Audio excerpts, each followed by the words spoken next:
Well, welcome back, and sorry for the delay. So, yes, this is covering my time in Madang. For simplicity's sake, I'm using pictures and videos from both of the times that I was in Madang, but I'll be talking about just the first time that I was in Madang.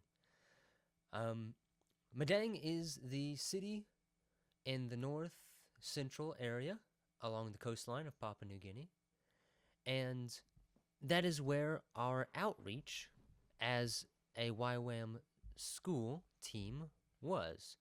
So while I was in DTS, I was assigned to a team, and that team was assigned to do outreach in Papua New Guinea.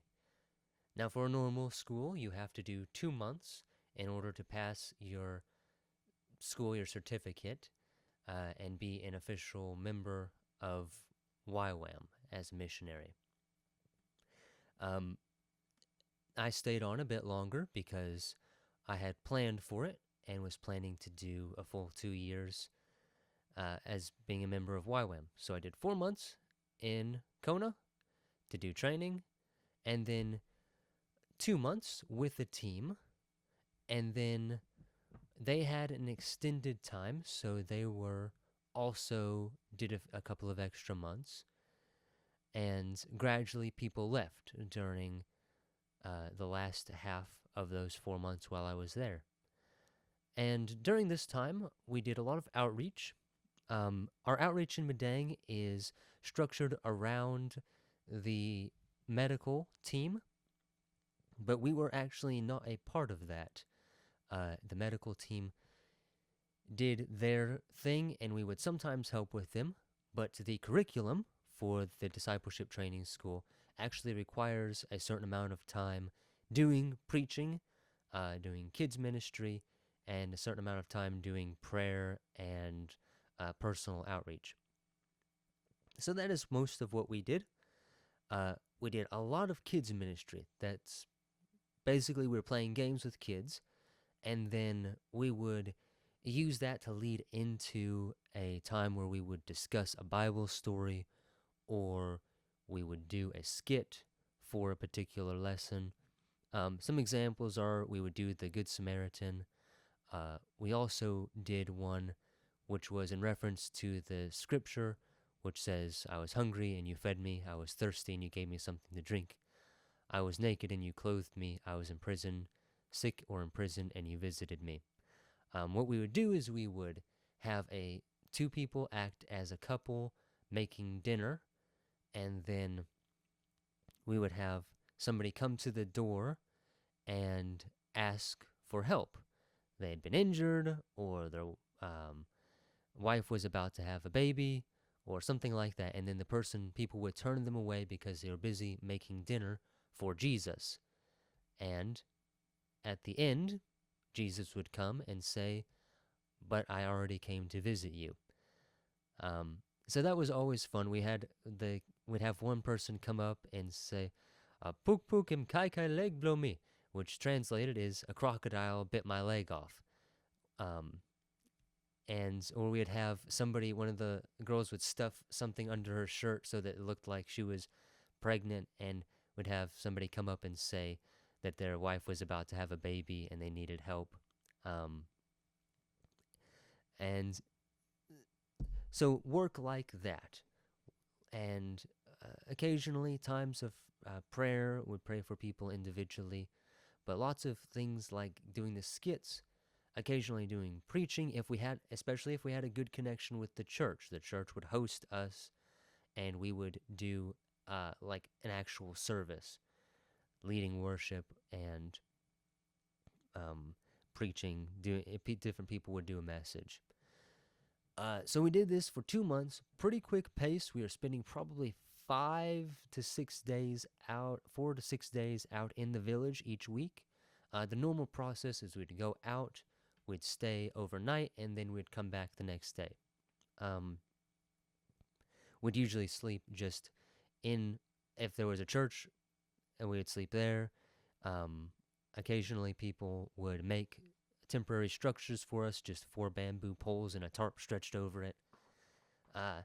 So yeah, that was interesting. That was like what I expected that's what I think of whenever I think of missionary work in uh, in a developing country.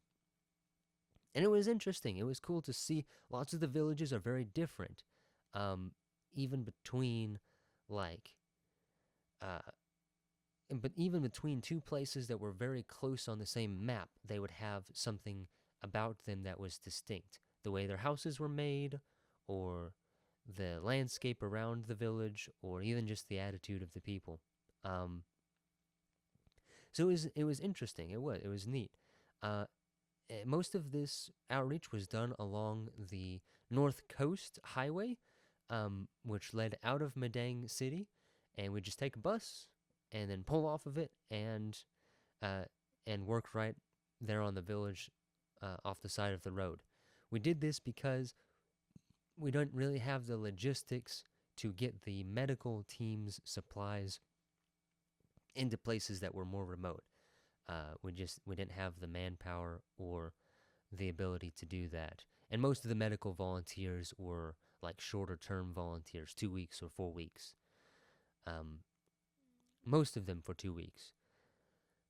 And so at the end of at the end of the 2 months, we went up to the Highlands for a week, and that was our capstone kind of outreach. I'll talk more about that in the video after the next one. I'll do the Highlands all in their own thing.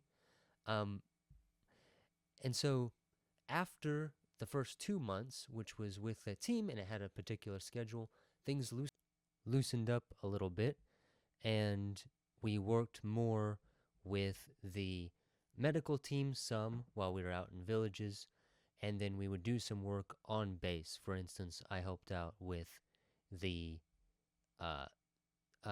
tutoring a couple of kids. And now there's more to tell, but I'm going to, at this point, I'll just go over a couple of videos. All the things that have been playing in the background, I hope are like self-explanatory, but I wanted to go over a few specific ones. The first one is this service that we went to very early on. The ladies of our team were asked to speak at this women's ministry, and then afterwards, we were all invited to go to the baptismal.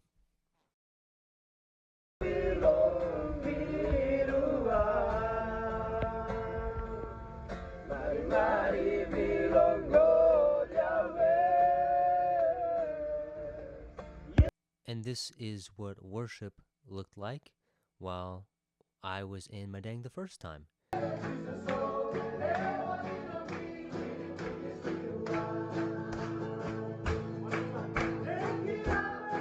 This is a very blurry video of a flying fox, which is a kind of giant bat. And finally, we have our leader and some of the DTS students leading the kids in a game.